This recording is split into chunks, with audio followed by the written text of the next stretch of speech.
Hi everyone, welcome to Samarth's Academy. From today, I am going to start a series of 100 questions for all types of teaching exams. These are the repeatedly asked questions in the exams. Two words which have same sound but different spelling are known as A. Homophone, B. Homograph, C. Homonym और D. None of this. तो जब भी किसी भी दो words का sound same होगा लेकिन उसकी स्पेलिंग डिफरेंट होगी तो उसे होमोफोन कहा जाएगा. So the answer is homophone. Second, two words which have same sound and spelling is known as homonym, B homophone, C homograph और D none of this. So answer is homonym. जब भी किसी भी दो words के sound भी same हो और स्पेलिंग भी सेम हो उसे होमोनिम कहा जाता है. Two words which have same spelling but different sound is known as a homophone, B homograph, C homonym और डी नन ऑफ दिस. तो इसे क्या कहा जाता है? होमोग्राफ. जब भी किसी वर्ड्स के स्पेलिंग सेम हो लेकिन साउंड डिफरेंट हो तो उसे होमोग्राफ कहा जाता है. Fourth, identify the underlined word. Neetu is sitting in the garden. So here the underlined word is sitting. Sitting means action word. Action word means verb.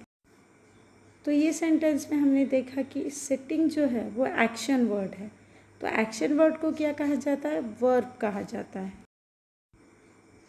Question number 5. Identify the underlined word. Radha is playing in the garden. So here Radha is a noun. Radha एक व्यक्ति का नाम है इसीलिए वो क्या है? Noun है. According to National Curriculum Framework 2005, in English in India is a dash multilingual language. A. An associate language. B. First language. C. Foreign language और D global language. According to national curriculum, जो national curriculum framework है 2005 के अनुसार English को global language का ओहदा दिया गया है. ये एक बहुत इम्पॉर्टेंट क्वेश्चन है जो हमेशा एग्ज़ाम में पूछा जाता है. 7th, English language has dash consonant.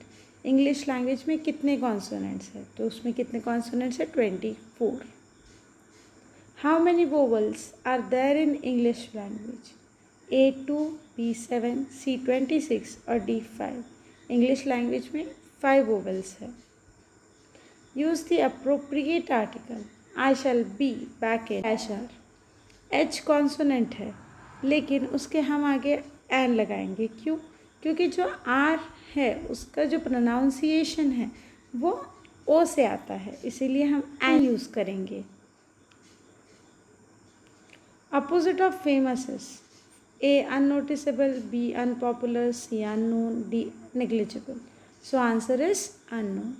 Like, share and subscribe my channel for more videos.